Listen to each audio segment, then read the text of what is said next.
of how we could look at that. Just like God made the solar system with the sun in the center and all the planets revolve around it. That's how I see that we have in our life. The Lord Jesus is in the center like the sun, and everything else revolves around it.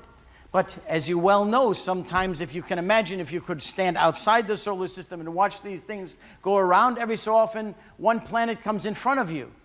But behind it is the sun.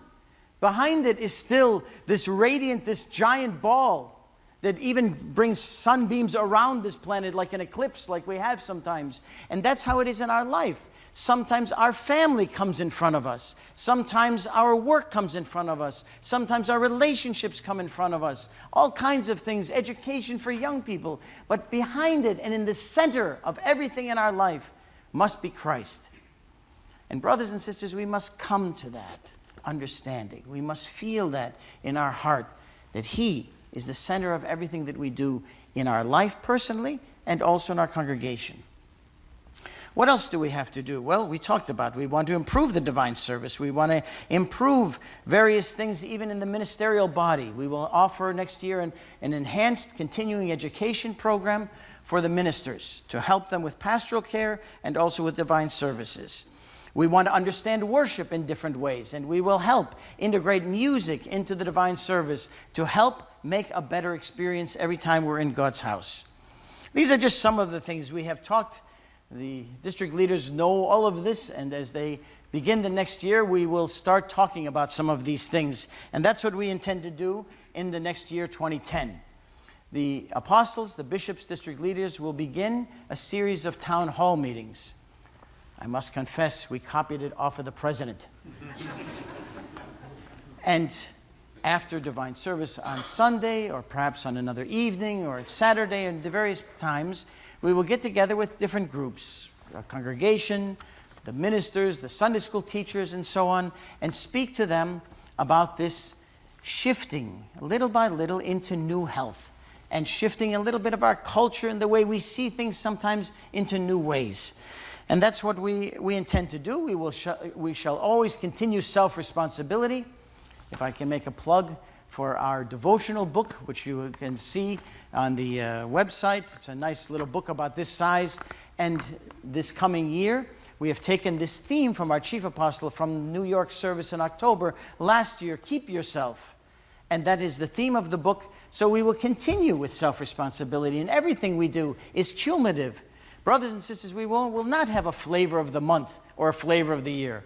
We shall add things together in this strategic plan, and little by little bring these things into focus as we go forward.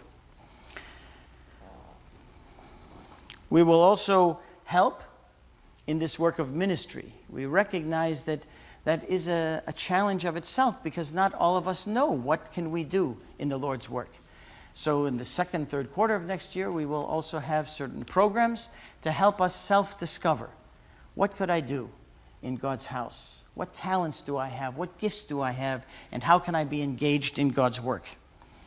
And further on, just for the ministers, we will have a strategic plan in every district, and that will help us also in many things, how we even take care of buildings and all of these things. So this whole overarching plan, stepping forward, will be a program that takes us forward into the new year, and we want to engage everyone along.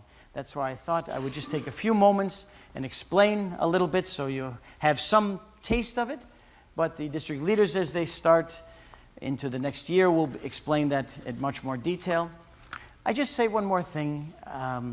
This is the year beginning meeting, in case you didn't know that, even though it's in November.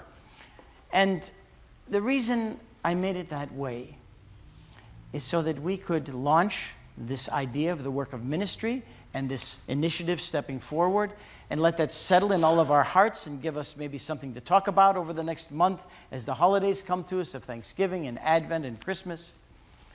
But brothers and sisters, I wanted us to enjoy a warm and blessed Advent.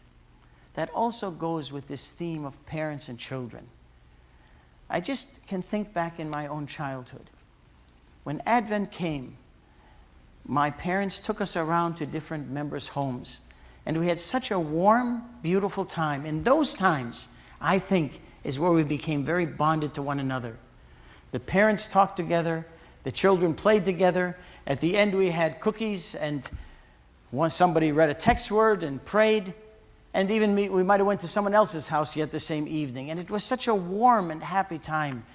And brothers and sisters, that's why I wanted to take care of all of this work now in November and open the way that we can have a warm and blessed Advent. And I encourage all the rectors and district leaders, please don't fill December up with a lot of things. Let that be informal fellowships and family fellowships. Brothers and sisters, let us begin already the work of ministry by inviting widows and widowers and different ones to our home, or going to visit with them, or singing with them a little bit and caroling, and really enjoy a beautiful season. I think it's good that we do that. I know life rushes by, but unless we stop, we will not enjoy that. And that will already begin the work of ministry for next year. Next year is very exciting because we have a youth convention in July 11th. I just want to make a plug to remind all the young people. And we also have our Chief Apostles visit in September 5th in Detroit.